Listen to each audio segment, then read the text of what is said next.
Et quelle est la situation au Maghreb? On en parle avec vous, Francis Guilès. Bonjour, vous êtes chercheur affilié au Centre de Relations Internationales à Barcelone. À ce jour, on ne compte que quelques centaines de cas en Algérie, au Maroc et en Tunisie confondus et moins de 100 morts. Des pays qui font, il faut le dire, très très peu de tests.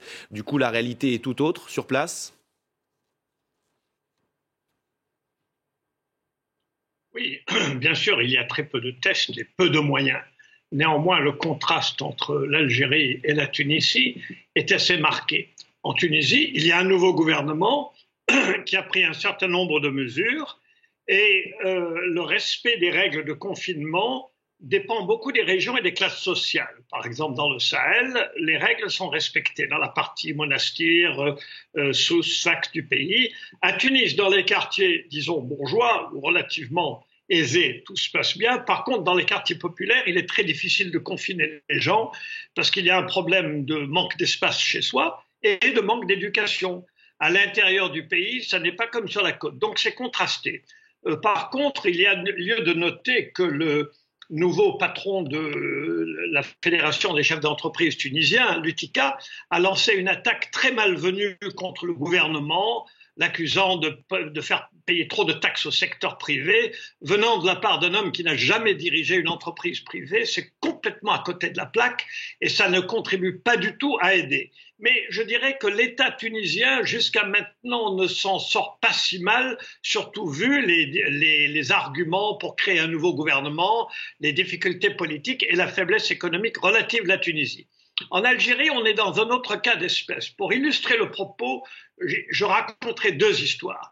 La première, c'est que la compagnie chinoise, la CSEC, qui construit la grande mosquée d'Alger, chantier de 10 milliards de dollars, a envoyé 450 000 dollars d'aide à l'Algérie médicale. Et où est allée cette aide? Directement à l'hôpital militaire d'Alger, à Innaja. Donc ces messieurs, en haut lieu, s'occupent de leur santé et se fichent du reste.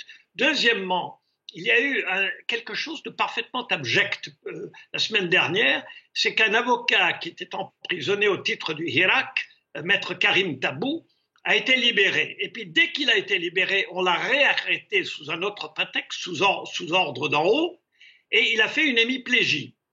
Et donc, il est dans un état de paralysie.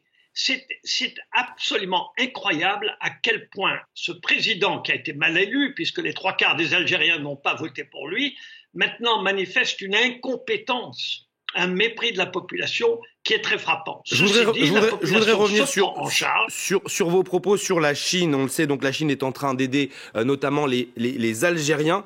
La Chine peut-elle se servir de cette crise sanitaire dont elle est sortie pour développer son implantation sur le sol africain ? La Chine est déjà très présente en Algérie, a des contrats très importants et était très liée à Saïd Bouteflika. Mais ce qui est frappant, c'est que ce n'est pas l'aide de la Chine aux Algériens, c'est l'aide d'une compagnie chinoise qui a gagné énormément d'argent en Algérie à l'hôpital militaire d'Alger qui est réservé aux officiers supérieurs. Donc il ne faut pas parler de l'aide de la Chine aux Algériens. C'est insulter le peuple algérien.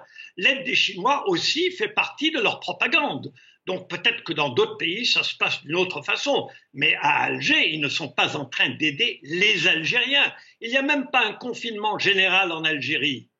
Donc on ne peut pas parler d'aide de la Chine au peuple algérien. Pas du tout. L'Algérie où le corps médical se dit très inquiet. On a lu ses propos ces derniers jours. Mais le corps médical, tant en Algérie qu'en Tunisie, et je présume au Maroc, ce sont des médecins.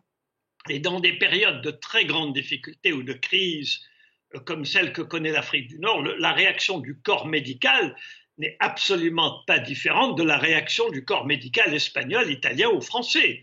Ce sont des gens comme nous. Ce qu'il y a de différent, ce sont les régimes, ce sont les systèmes politiques. Or, en Tunisie, le système politique est peut-être bancal, il est peut-être affaibli par toutes les argumentations, la faiblesse économique depuis quelques années. Néanmoins, le Premier ministre fait un discours il y a 10 jours où il annonce la couleur, il prend des mesures. Ils ont fait par exemple une erreur il y a quelques jours, ils ont fermé les marchés de gros. Et puis ils se sont rendus compte qu'en fermant les marchés de gros, ça perturbait la distribution des fruits et légumes et poissons, etc. et donc que les queues étaient encore plus longues que d'habitude. Donc, ils sont revenus sur leur décision et ils ont décidé de réouvrir les marchés de gros. Donc, on peut critiquer le gouvernement, mais au fond, le gouvernement fait ce qu'il peut. Tel n'est pas le cas à Alger, où le ministre des Habous a dit il y a une quinzaine de jours que le Hirak, le mouvement populaire, était affecté par l'étranger, façon de dire qu'il y avait quasiment un virus, ou que le ministre du Commerce se balade dans les marchés d'Alger il y a 2 semaines en vérifiant le prix des pommes de terre lui-même. Alors on est dans une situation complètement grotesque où il n'y a ni gouvernement, ni État, en tout cas pour la majorité des Algériens. C'est ce que les Algériens retiendront de cet épisode. Merci pour votre éclairage, Francis Guilès, sur France 24.